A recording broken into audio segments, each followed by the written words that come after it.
Bom, gente, o departamento jurídico do Vasco não é bom não, tá? O departamento jurídico do Vasco é fera demais. Departamento jurídico do Vasco da área desportiva, que é comandado pela competente doutora Luciana Lopes, doutor Pedro e todos aqueles que fazem a área jurídica do Vasco, entraram hoje de manhã na turma da segunda comissão disciplinar que julgou o Vasco em 2 jogos. Vasco e Santos estavam sendo julgados o diretor técnico Felipe Loureiro e o gerente Cláudio Rocha. Os dois tinham sido indiciados, poderiam aí pegar gancho, sim. O Felipe, artigo 258B, o mesmo do Cláudio, invasão de campo durante a partida. Podiam pegar de 1 a 3 jogos, foram apenas advertidos. E o jogo Cruzeiro e Vasco, que envolveu 4 personagens do Vasco: o volante Barros, o presidente Pedrinho, o fisioterapeuta Aldo Matos e o também gerente Cláudio Rocha, num segundo julgamento. O Barros estava na pauta pelo artigo 254, jogada violenta. Tomou um jogo de suspensão, podia pegar de 1 a 6, já cumpriu a automática e o Barros estava liberado e viajou inclusive para Belém. O Aldo Matos foi advertido por conduta inadequada, o Aldo que esteve ali incluído no artigo 258, que é conduta contrária à disciplina, chutando bola para o campo fazendo cera. E ele foi expulso e foi apenas advertido.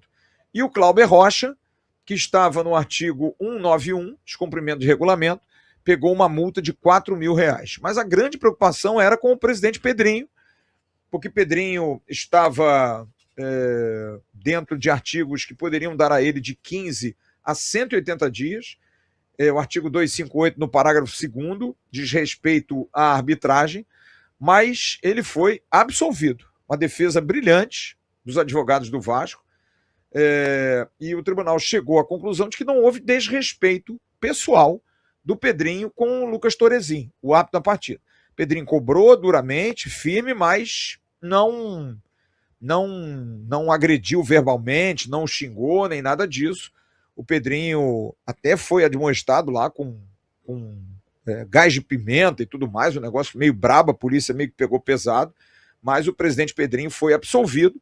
Parabéns ao departamento jurídico do Vasco, que na área esportiva é muito boa, na área de justiça comum é muito boa, nessas discussões aí envolvendo acordos e pagamentos também é muito boa. Enfim, tá indo muito bem, está fazendo um trabalho espetacular. E uma das provas, matéria inclusive que saiu hoje no GE, do companheiro Rafael Zarco, a gente faz questão aqui de dar os créditos, até porque o Zarco é um cara muito, muito competente.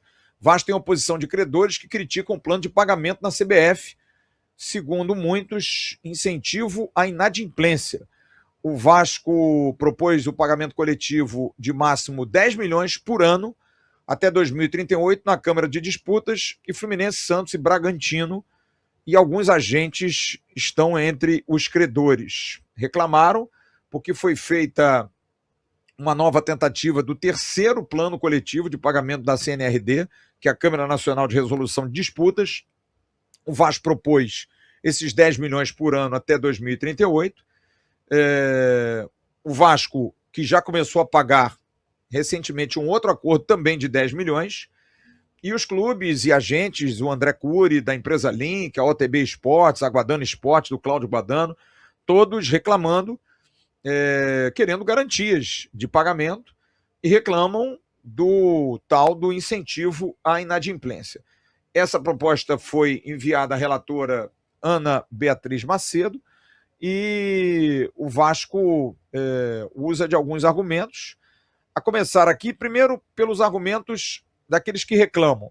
Segundo, as impugnações, e está nesse prazo de impugnação, ausência de prazo determinado de quitação para os credores. Um dos advogados chegou a dizer que é um adimplemento indeterminado, quer dizer, limita-se a prever pagamentos conforme necessário, segundo esse advogado. Critério para atualização da dívida pelo IPCA, sem juros. A limitação do pagamento de 10 milhões por ano, reclamam disso. Não prever garantias no plano de pagamento e nem punições por inadimplemento. Os advogados citaram aí o caso do Corinthians, né, que fizeram um acordo e descumpriram, e não houve incidência de multas nem juros. E o Vasco propor um pagamento até 2038, segundo alguns credores, sugere metade desse prazo, e também a previsão de mecanismos objetivos de aceleração do pagamento, com destinação de percentual em cima de premiações e receitas extraordinárias. A matéria do GE traz também as razões que o Vasco usa, a gente vai trazer aqui, vou fazer esse registro, dando crédito à ótima matéria feita pelo bom Rafael Zarco. A matéria diz que o Vasco encaminha dizendo que é uma proposta que faz parte da reestruturação financeira. O Vasco alega que, abre aspas, a estrutura proposta observa critérios de sustentabilidade financeira e previsibilidade de fluxo, evitando soluções que, embora teoricamente mais céleres no curto prazo, comprometeriam a capacidade de adimplemento integral das obrigações, podendo levar a um indesejado descumprimento. Quer dizer, pagar em menos tempo seria legal, mas você vai atrapalhar, porque o Vasco está pagando, a RJ, enfim. O Vasco está naquela situação de devo, não nego e quero pagar. Mas tem que ser dentro de uma previsão, não adianta dar um passo maior do que a perna. O representante legal do Vasco afirmou que está em etapa avançada de um processo de reestruturação financeira e que o plano coletivo em tramitação na CNRD e as tratativas mantidas perante a Procuradoria-Geral da Fazenda caracterizam-se como uma das fases finais desse processo, cuja conclusão é projetada para o primeiro semestre de 2026. Então o Vasco está tentando, acordo com a PGFN, já fez o acordo da RJ com dívidas cíveis e trabalhistas e agora está fazendo os acordos junto à CNRD. É claro que os acordos não agradam sempre, muito pelo contrário. O Vasco também justifica o plano proposta, dizendo que num contexto mais amplo da recuperação judicial, na qual a reorganização econômico-financeira ocorre de forma sistêmica, seria o ideal ser assim. O Vasco elenca aí uma série de razões, por exemplo, sobre falta de garantias dos credores. O Vasco diz que a adoção de garantias individualizadas, como pedem alguns, além de incompatível com a lógica coletiva da RJ, poderia gerar tratamento desigual entre credores, alguns receberem mais, outros receberem menos.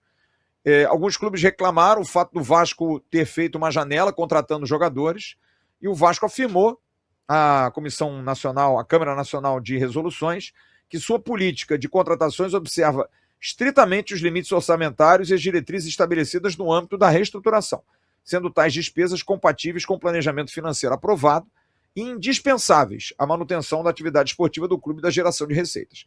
Não adianta os clubes reclamarem que o Vasco contrata, porque você só vai fazer dinheiro, você só vai ganhar dinheiro se você fizer time, disputar títulos, disputar competições, ganhar premiações, ter arrecadações boas, vender bons jogadores. Tudo isso passa. Absolutamente tudo isso passa por um trabalho de reestruturação e de pagamento das dívidas. Se você para, o clube vai definhando e aí mesmo. Eu acabo e também não pago você. Então é uma questão de um acordo que seja minimamente inteligente. E sobre a viabilidade do plano apresentado, porque muita gente não acredita, esses clubes não acreditam, o Vasco afirma que tal análise já foi devidamente realizada no âmbito do processo de recuperação judicial, com a demonstração técnica acompanhada de estudo independente. Quer dizer, está tudo mapeado, tudo pronto. O Vasco sabe o que pode pagar. Não dá para pagar mais, não dá para pagar mais curto, enfim, é algo que está sendo discutido e a CNRD vai dar o ganho de causa em breve, ou não, vai rediscutir isso. E aí o jurídico do Vasco é muito bom, está entrando nessa discussão. E aí, meu parceiro, gostou desse corte? Então se liga nesses aqui que eu tenho certeza que você também vai se amarrar. O like eu sei que você já deixou, então agora se inscreve aqui no canal AV+, que é o canal oficial de cortes da plataforma Atenção Vascaínos.